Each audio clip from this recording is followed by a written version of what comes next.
নানা কসরতে সাইকেল চালাচ্ছেন একদল তরুণ। উৎসব আনন্দে মেতেছেন সাইকেল নিয়ে।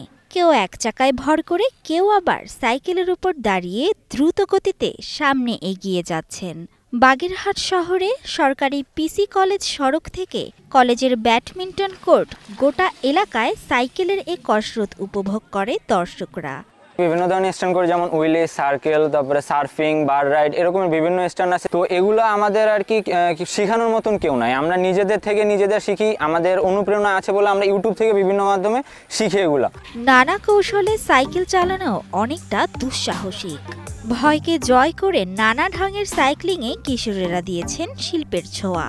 বাইরের দেশের এই কসরত সাইকেল স্টান্ট নামে পরিচিত। নাম যাই হোক, এমন সাইক্লিংয়ে মুগ্ধ স্থানীয়রা। ব্যতিক্রমী এই সাইকেল কসরত আনন্দ দেয় তাদের, তাই নিয়মিত উপভোগ করেন। এই মেয়েকে নিয়ে ঘুরতে এসে দেখলাম যে বাগেরহাটের কয়েকটা ছোট ছোট ছেলেরা যে বাইক স্ট্যান্ড করতেছে, এটা আসলে একটা নতুনত্ব পাইছি আমি। তো এরা নিজেরাই খুব সুন্দর একটি উদ্যোগ নিয়ে এই জিনিসটা করেছেন। আমার মনে হয় এদের একটা প্রতিযোগিতার ব্যবস্থা করা, অন্যান্যভাবে যেরকম কলেজের খেলাধুলার ভিতরে, স্কুলের খেলাধুলার ভিতরে ক্রিকেট, ফুটবল এইরকম রয়েছে। বাগেরহাট শহরে নিয়মিত স্টান্টিং করেন বাগেরহাটের 20 থেকে 25 জন কিশোর তরুণ। তারা তাদের গ্রুপের নাম দিয়েছেন ফ্যালকন বয়েজ গ্রুপ।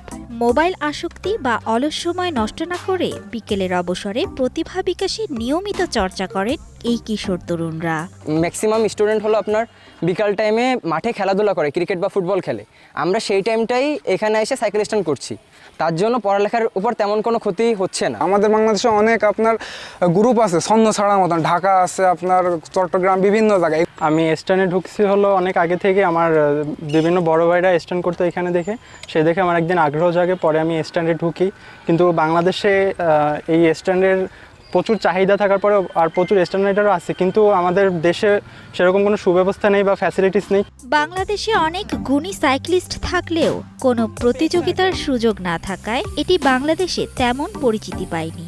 সরকারি বেসরকারি পৃষ্ঠপোষকতা পেলে এই শিল্প আরও এগিয়ে যাবে প্রত্যাশা কিশোর তরুণদের। Mithila Anjum, star news.